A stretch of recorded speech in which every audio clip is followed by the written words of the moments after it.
Pipette, microscope et réaction en chaîne, avouons-le, la science ça peut parfois sembler compliqué. Il ne faut pas que la science fasse peur, la science elle est chez nous et puis tout le monde, absolument tout le monde peut comprendre. Mais avec l'essor des réseaux sociaux, le rôle de vulgarisateur scientifique s'est ouvert à tous. Sur YouTube, des dizaines de chaînes se sont lancées sur ce créneau. On va essayer de dissoudre des trucs. La masturbation rend sourd. Non, c'est pas par là que ça se passe. La différence entre un lanceur et une fusée, il n'y en a pas. Sur une plateforme minée par la désinformation, quel crédit faut-il accorder à ces youtubeurs scientifiques? On est identifié comme une source d'infos potentielle pour les 13-35 ans. Quels sont leurs codes pour vous faire aimer la science? Je pense qu'ils sont en train d'éveiller en fait une génération avec d'autres canaux à l'intérêt de la science. Comment les médias traditionnels tentent-ils de les récupérer? Au royaume des youtubeurs scientifiques, il y a un roi incontesté. À tout juste 27 ans, Germain Olivry, alias Dr Nozman, règne sur 2,5 millions d'abonnés. Salut à tous, ici Nozman et bienvenue dans cette nouvelle expérience Flash ou comment faire de la science avec ce qui nous entoure. Nous le retrouvons dans son studio au sud de Paris. Bonjour. Bonjour. Pour commencer la visite, nous avons Nicolas, en fait, avec qui je travaille depuis un an maintenant. Vous êtes en plein boulot là?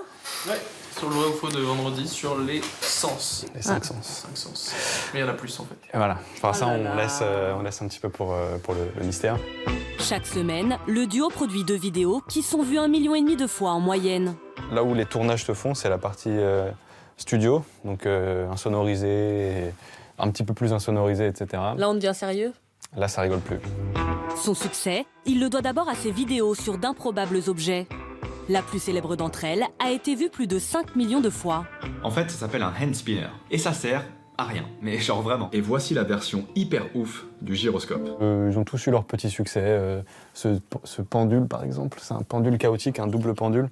Il avait bien marché aussi sur la chaîne, les gens avaient beaucoup aimé.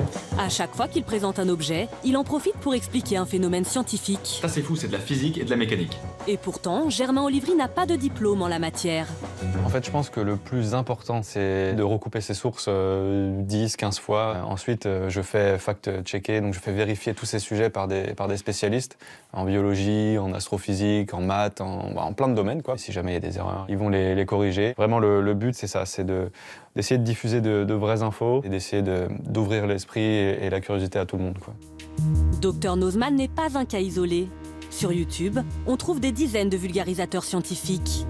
Des chaînes comme Y-Penser, Dirty Biology ou encore Science Étonnante sont suivies par des centaines de milliers de personnes. Nous avons rendez-vous chez Science et Vie Junior, le leader sur ce créneau depuis les années 80. Olivier Voiseau, le rédacteur en chef, s'est intéressé aux recettes de ces youtubeurs scientifiques. Je pense que les ingrédients de la vulgarisation n'ont pas beaucoup changé depuis le 19e siècle, c'est-à-dire qu'on doit doser correctement la partie information et la partie divertissement. Il est possible qu'aujourd'hui, en fait, il faille lever un peu plus le curseur divertissement et peut-être un peu réduire le curseur information.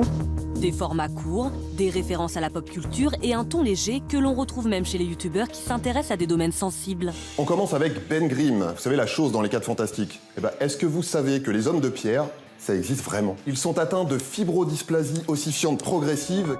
Julien Méniel a été infirmier pendant 10 ans puis journaliste. Il y a 2 ans, il a lancé la chaîne DTC Comprendre dans ton corps, spécialisée dans la médecine. Moi, au départ, il y a des gens, quand je me suis lancé, qui m'ont dit « Mec, on rigole pas avec la santé, en fait. Tu vas faire des blagues sur la santé, mais la santé, c'est grave, en fait. C'est le cancer, c'est du malheur, c'est la mort des gens et tout. Tu peux pas rigoler avec ça. » Et en fait, si. Je sais pas si vous avez remarqué, mais on entend beaucoup moins parler du sida ces derniers temps. J'entends parler du sida. On n'entend plus trop parler de Ragasonic non plus, d'ailleurs. On peut rire de quel chemin prend le pu dans le corps humain. Par contre, on peut pas rire de quelqu'un en disant « Ah, il a un abcès dégueulasse, voilà. » Le but, c'est que les gens aient des infos fiables et que les gens se marrent bien. Leurs vidéos cumulent des millions de vues, mais peut-on leur faire confiance? Un homme a passé au crible ces youtubeurs. Membre de l'Association française pour l'information scientifique, Hervé Le Bars est connu pour son exigence. Et surprise, il est très enthousiaste sur ce phénomène. Personne n'est immunisé contre l'erreur. Donc, il y a toujours quelques erreurs, mais elles sont assez peu fréquentes. Je pense qu'ils sont un peu une bénédiction. Ils ont un rôle social qui est beaucoup plus important qu'on ne croit, en essayant de casser les mythes scientifiques les plus répandus dans la société ou contrer la désinformation qui, malheureusement, est très présente sur Internet et sur YouTube en particulier. Nous retrouvons Julien Méniel quelques jours plus tard dans les locaux de Mixicom, un réseau de youtubeurs qui coproduit ces vidéos. Et bien là, on est dans le studio dans lequel je tourne tous les Dans ton corps. Et là, aujourd'hui au programme, on va commencer par la première vidéo de ma série sur le Hellfest, comment bien préparer son festival de l'été. Donc là, c'est tous les échauffements au niveau du cou pour le headbanging. Mixicom met à disposition le matériel, le studio et rémunère son collaborateur en échange d'une partie de ses revenus. Le rythme est soutenu. À deux, ils vont enregistrer 3 vidéos en quelques heures. Je te sens tendu. Non. Ah, si, tu es bourré de crampes. Parfait. Salut Romain. Bah, t'es sûr que ça va, toi? T'as l'air tout raide. Ah. Non, le coup. Est-ce que vous savez quel est un petit peu le profil de votre public sur ces vidéos? Globalement, moi, ma tranche, c'est les 18-35. Ce qui est plutôt âgé pour YouTube. T'as quand même pas mal de 13-18 sur toute la tranche humour, etc.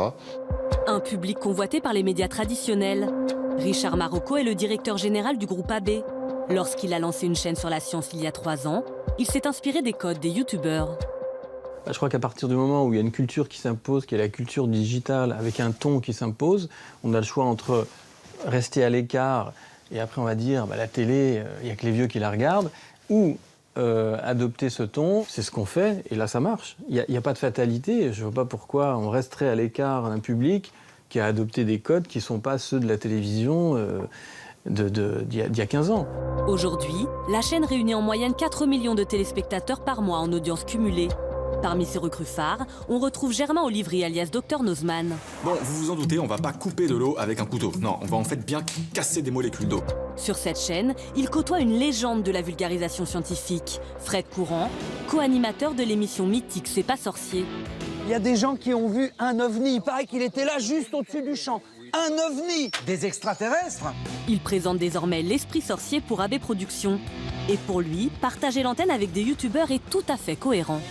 Finalement, on prend des youtubeurs qui s'appuient aussi sur des expériences. Nous, on faisait des expériences, c'est indispensable. On avait envie de sourire, on avait envie de faire des blagues. C'était des blagues à 2 balles, mais aujourd'hui, les youtubeurs font des blagues à 2 balles.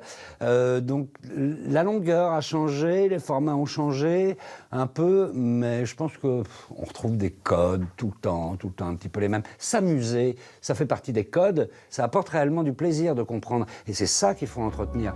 Une ressemblance qui explique peut-être le succès phénoménal des archives de C'est pas sorcier sur YouTube. Elle cumule déjà près de 200 millions de vues. Bonjour Aurore. Bonjour Isabelle. Grâce à votre enquête, on peut le dire, oui, ces youtubeurs sont crédibles.